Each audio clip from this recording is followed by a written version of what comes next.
All right, what is going on, Chiefs Kingdom? Welcome back to the KC Sports Report. Michael Darcy, your host here as always, and tonight I have the pleasure of being joined by my friend Lucas Murphy. He's a contributor over at Inside the Royals and Blue Wings Rising, both at Fan Nation. And tonight we're going to break down the Tyreek Hill trade and everything that goes along with that. And so really quickly, I want to break down what happened.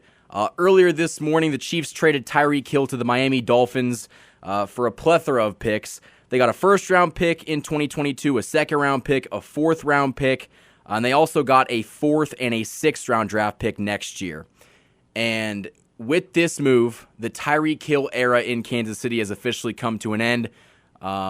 It definitely felt like a surprise. I don't think anybody expected this to happen, but if you look back at it, the writing has probably been on the wall for a couple weeks now, and we just kind of didn't really see it. So, Lucas, what are your initial thoughts of this trade, and how are you feeling on this kind of gloomy evening?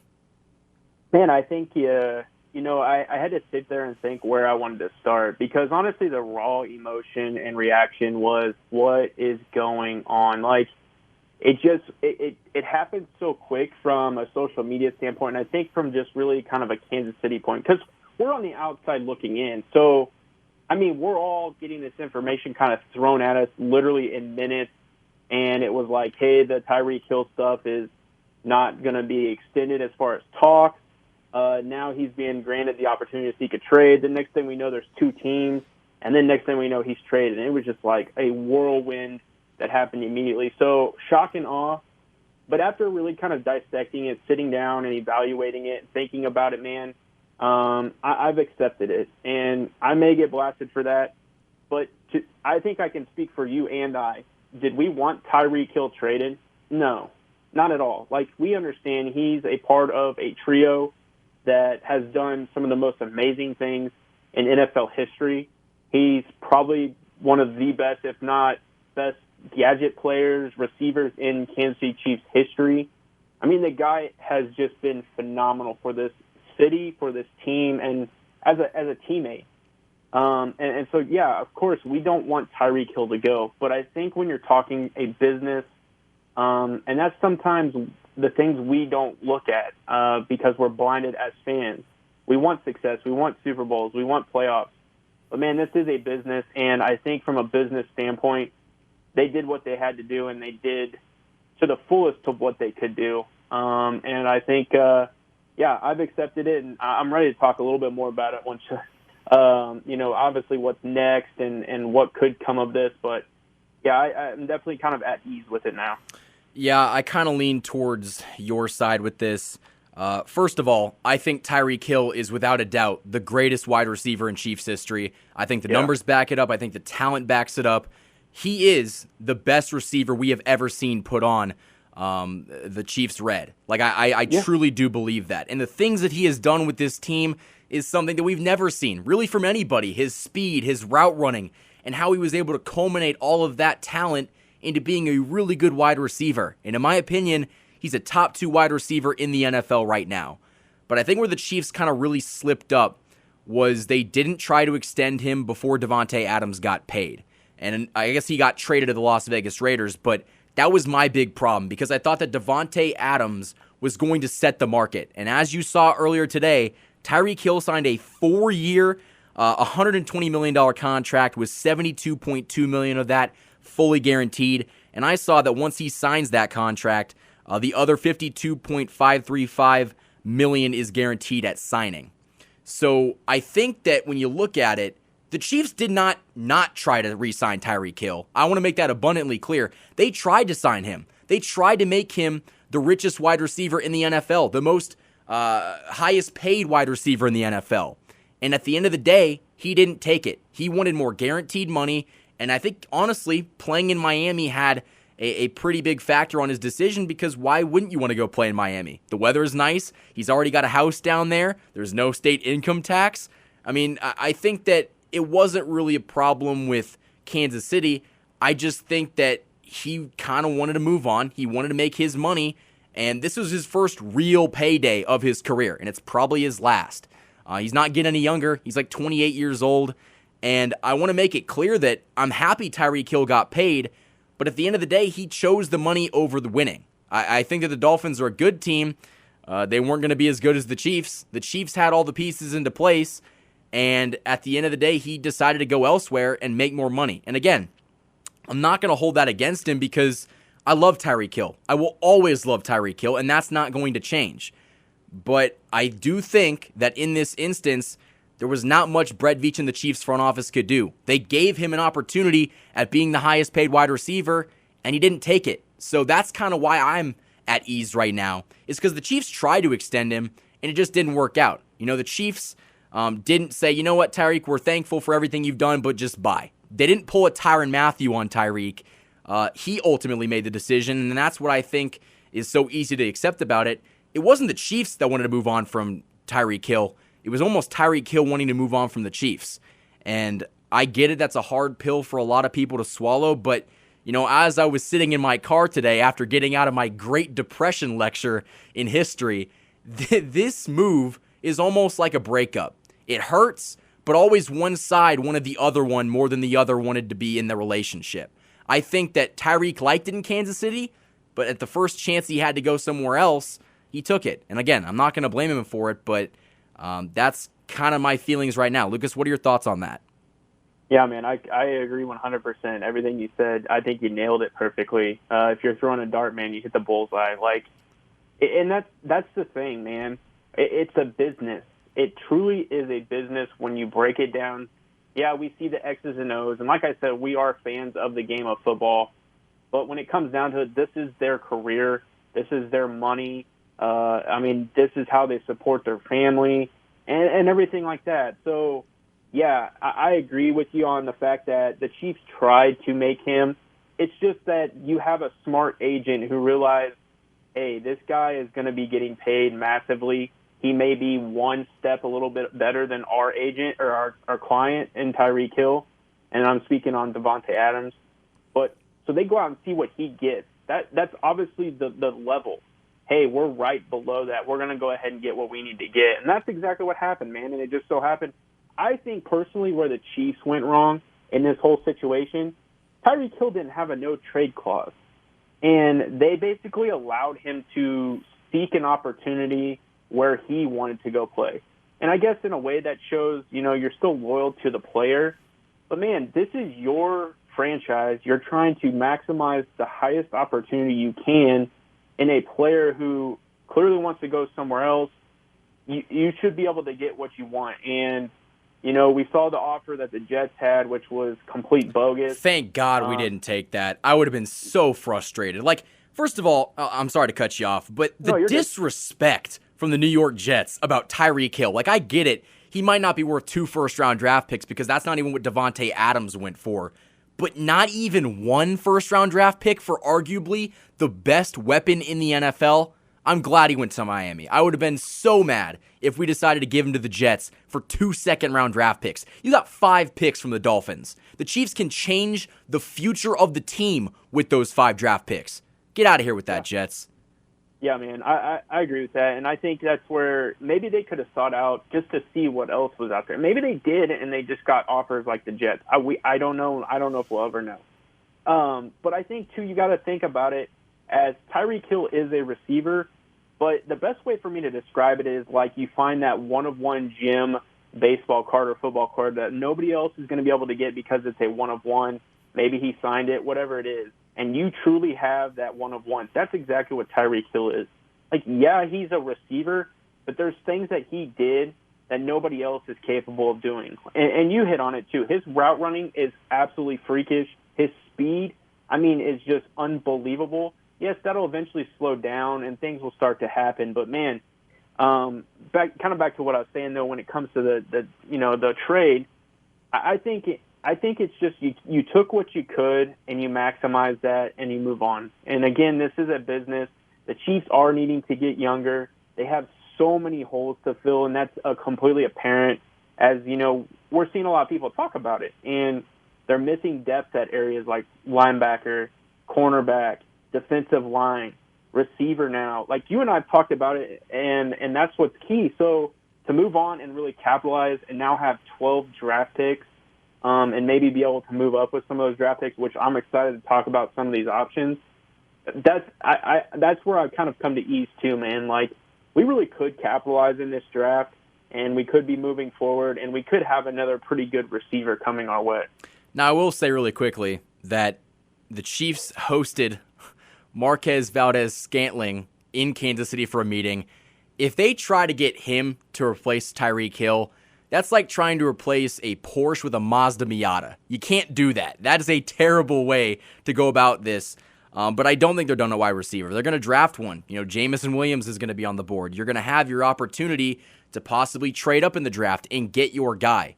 I think the initial reaction for me was not a good one, but I also think that I didn't really know the full details of kind of what's been going on. I think that Drew Rosenhaus was basically like, hey, Tyreek, you could be the highest paid by a substantial margin, and I can get you to go back home. I think when that all got put into play, it just didn't really make sense for him to return to Kansas City.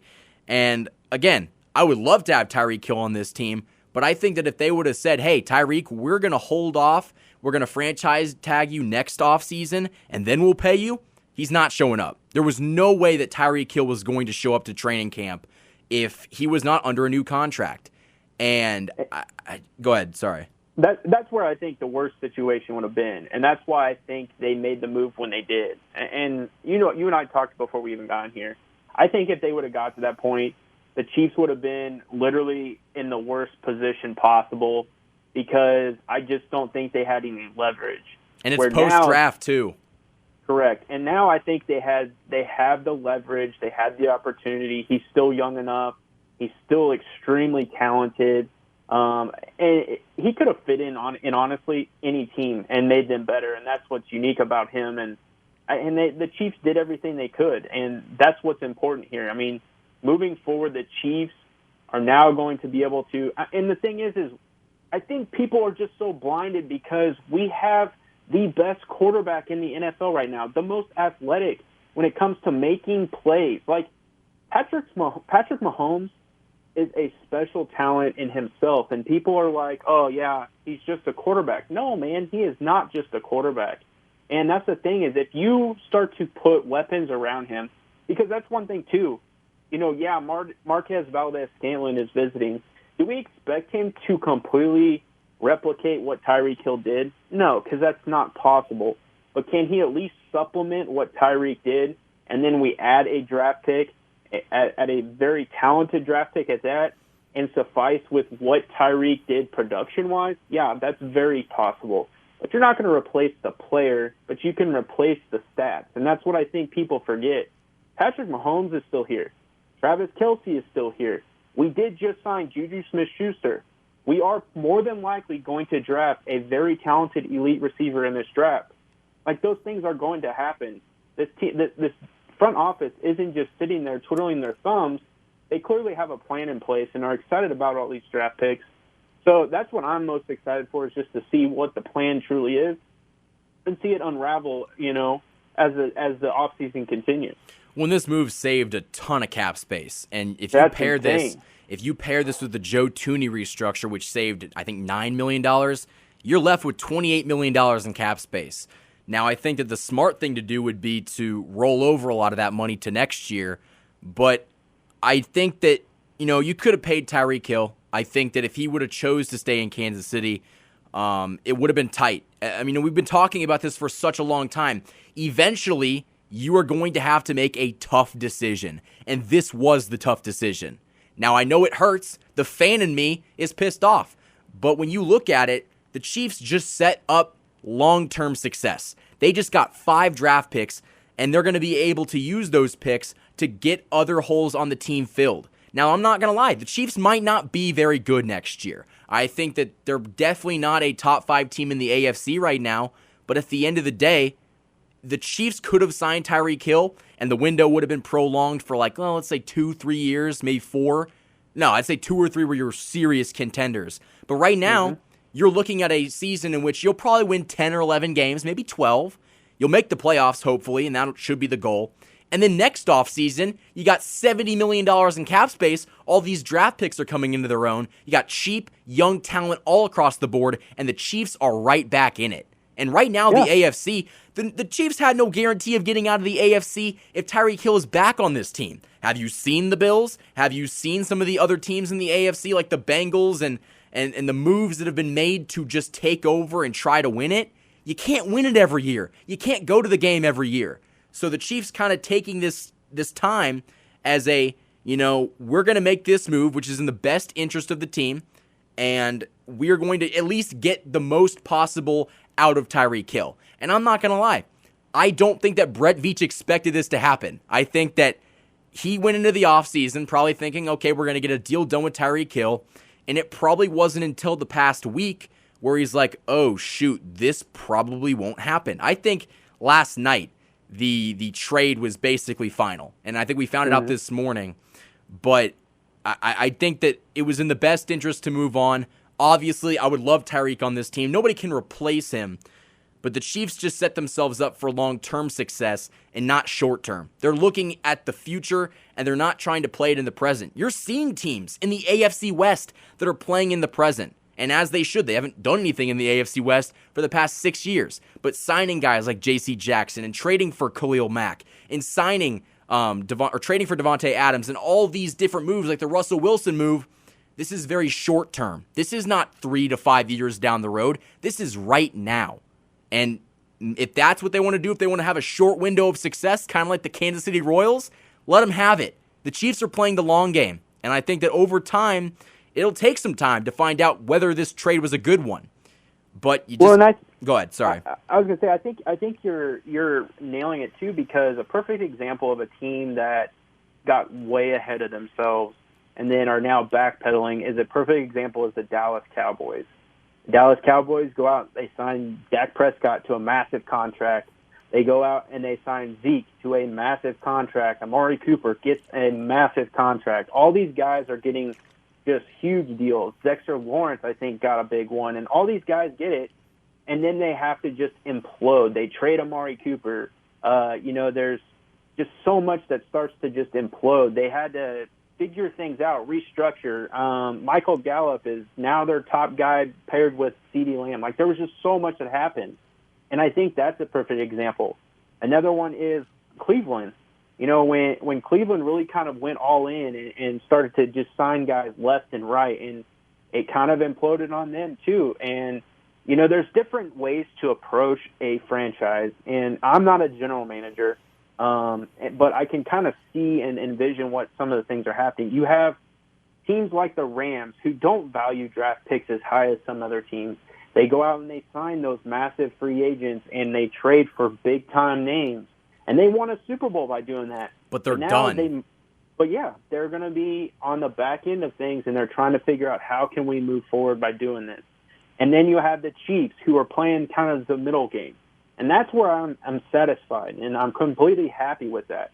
They're not just going all out on just a complete rebuild, but they're doing just enough to stay competitive, but they're also in that somewhat of a rebuild type of mode. And they're going to be able to create that long success like you're talking about. Which I think, go ahead, sorry.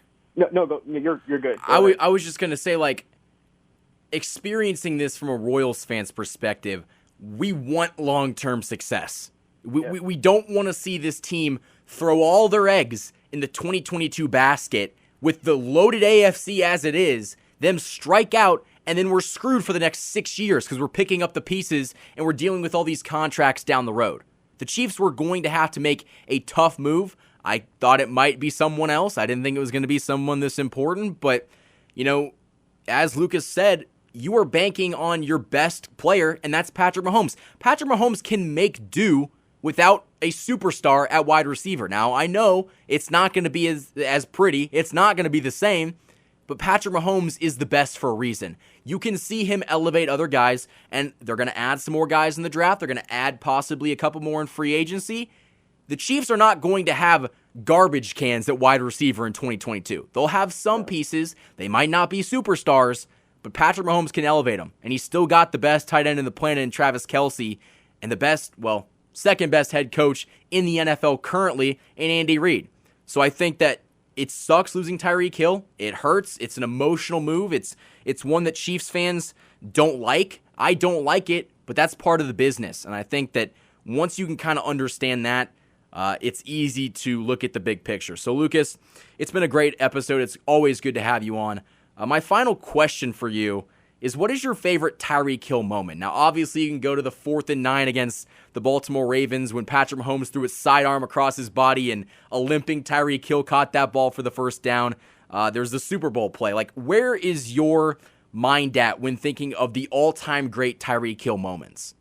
It's crazy you called it out, man. That's exactly what it was the Baltimore game. And the reason is I actually, crazy quick story, decided to go to that game, and Tickets for Less was running a promotion. And you could get 4 tickets for roughly $300, 50-yard line, like maybe 5-6 rows in the upper deck. And you also got a autographed Patrick Mahomes football. I still have that football to this day, of course. And it was just a unique situation going to see the Baltimore Ravens with Lamar Jackson, that nasty, nasty defense, and the way that game transpired and exactly what you just said. Mahomes launches that football and Tyreek Hill catches it and just basically seals the deal for that win. That is something that will always go down. One other thing quickly that I always remember, too, is the touchdown that he scored where he jumped up into the stands, grabbed the video camera, and just is like putting it in the other guy's face. Like, that was just a unique, crazy, cool celebration. And guys, we're going to be talking about this Tyreek Hill move all offseason. We're going to be reminiscing and talking about the good times. If I had to pick one, it's got to be Jet Chip Wasp. Like, what he was able to do, that's the greatest play in Chiefs history. He was a part of the play that changed the Super Bowl. If you don't make that play, you don't win that game. And Tyreek Hill was an instrumental piece in winning a Super Bowl. He's a Super Bowl champion, and nobody can take that away. And I know Marcellus Wiley was chirping on Twitter like, oh, like that ends the Chiefs dynasty or whatever. And then I think Matt Verderam tweeted back like Tyreek Hill has more rings than the entire Chargers franchise. So I think that's one bright spot. But, you know, Tyreek Hill was really a guy that no one ever pegged to be this guy. And he turned out to be the best wide receiver in Chiefs history. And for a 5th-round draft pick, I think that's a pretty good investment. So obviously, it didn't end like we wanted it to. I wanted him to be a Chief for life, but, you know, that's not always how things work. And so I think that when we look back at it, you know, Tyreek Hill's time in Kansas City is always going to be looked at fondly. He's going to be in the Ring of Honor. He's the best wide receiver we've ever seen in a Chiefs uniform. And I'm just grateful for the time that we had with him. So, Lucas, do you have any closing thoughts? Man, it really is still kind of settling in. My final thoughts are, as fans, we have to accept it at this point. I mean, Tyreek Hill is going to be. We don't have a choice. Yeah, and so you either just keep fretting it and deal with it for however long, or you move on and accept it and prepare for a draft and get excited for guys like Chris Olave, Garrett Wilson, Treylon Burks, Sky Moore, John Mechie, like Jameson Williams. Like, those guys are big-time names that we need to be paying attention to. And if you truly go back and look at drafts, there are drafts out there where guys are found in the 2nd, the 3rd, and the 4th round that are just absolute freak players. I mean, another perfect example is Tyreek Hill. Look where we found him. So I'm excited. I'm very optimistic. That's just who I am in nature. And as long as we have Patrick Mahomes as our quarterback, I don't think that there's anything that can say we're just not going to win. Like, Patrick Mahomes is a special talent, and, he is what he is. So I'm ready to roll, man. Yeah. At the end of the day, like, what's happened, and now we get to gear up towards draft season and talk about that in great detail. So, Lucas, it's always a pleasure to have you on. Where can the people find you? Guys, real quick, we talked about the Tyreek Hill situation through this, obviously, but go over to KC Sports Report. I did a quick write-up on the trade and what some options are with the Tyreek Hill, I guess you could say, draft picks we got back. Also, go check out the mock draft roundups. I'm going to have to do another one now because of this massive trade. But you guys can kind of get some ideas of what is out there. And who the Chiefs are projected to take at 30 and now potentially 29. So head over there. That's going to be a huge place to support not only me but Michael as well.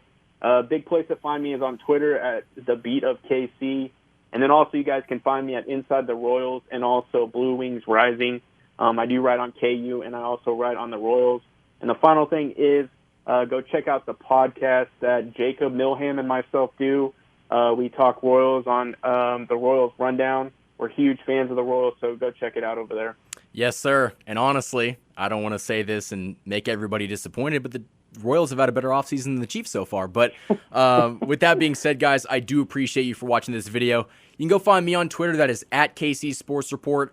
Instagram is KC_Sports Report. Definitely go check out Lucas's work on kcsportsreport.com. You can subscribe to the website by putting in your email so you get every single update on new articles that drop. And until next time, guys, thank you for watching this video, and go Chiefs.